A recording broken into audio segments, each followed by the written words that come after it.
1 to 3 feet of water can knock you off your feet and stall your car. When the water gets above 3 feet, it can float your car away. If you're still home when the water gets up to 6 feet, you have to seek higher ground, like the second floor or the roof.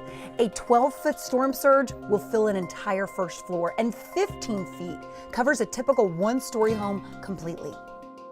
Now, for what 20 feet can do.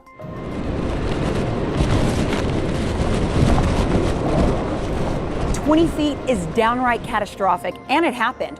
When Hurricane Ike hit Galveston in 2008, the Bolivar Peninsula was considered ground zero, where entire neighborhoods were washed away, as you can see from these before and after photos from the U.S. Geological Survey.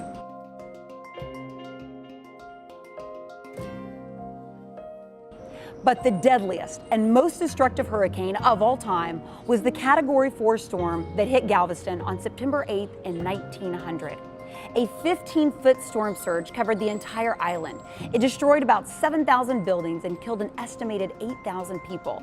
Of course, hurricane forecasting has improved immensely over the years since then to give people a much better heads up.